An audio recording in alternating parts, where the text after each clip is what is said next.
Hello, beloved. I'm Stephanie Bandozik, and it's been about 48 hours since I started dehydrating my squash, so I wanted to bring you an update.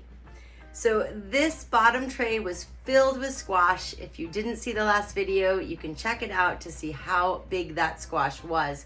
And you're gonna be amazed at how small it gets. So it is fully dry. Maybe you can hear how crispy it is. And the only thing I did is rotate the trays every 12 hours or so. So the tray that was on the bottom had the biggest pieces of squash, and then I went up with the smaller pieces on top, and about every 12 hours I rotated it so the tray on the bottom became the tray on the top, and that way they all had an even amount of heat. Now that they're dry, I'm going to put them in a 64-ounce, half-gallon ball wide mouth jar. I really prefer to use wide mouth jars because they're a lot easier to get my hand in to clean. And when I use all wide mouth, then the lids are standardized. So it doesn't matter whether I'm using a 32-ounce, a 64-ounce, what size jar, I'm still going to be able to use interchangeable lids.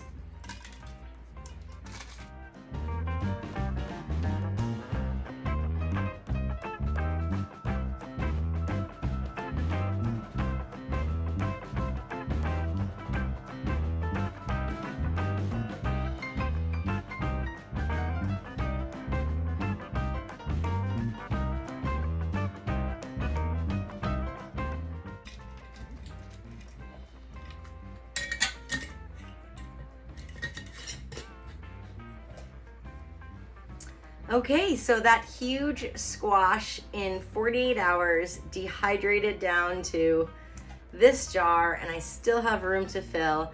I will keep this in a cool, dark place like a cabinet, and all winter long I will have this squash for soups, stews, casseroles, stir fries, zucchini bread, anything that I might want to use a fresh zucchini for.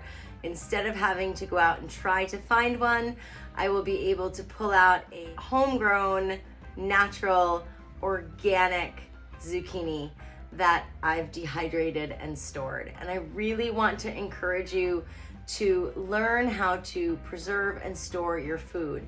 I'm in 5B in New York State. It's a very cold climate during the winter, so we don't have a huge growing season. We have to be able to store and save what we grow during the growing season.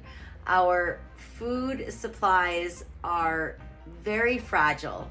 Our supply chains are very fragile, and if the last year and a half hasn't shown you that, I don't know what will. For me, I'm certainly convinced that the more we can grow food, save seeds, share food, preserve food, share seeds, trade seeds, the better off that we will be. So I really encourage you to start growing a garden, get involved in a local community garden, learn the folks in your neighborhood and in your community and in your extended network of friends. Find out what their interests are, what their skills are. Be prepared to share and barter and trade so that you're not so dependent on such a fragile system.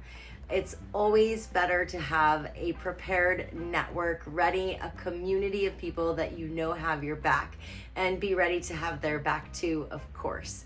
So I'd love to know, what are you dehydrating or what are you preserving today? I am sending you love, light, blessings, peace, and joy. Please take care of yourself and take care of each other. P.S. If you missed my last video, I want you to know that I picked up my food dehydrator for $10 on Facebook Marketplace. So don't think that preserving food has to be expensive or difficult.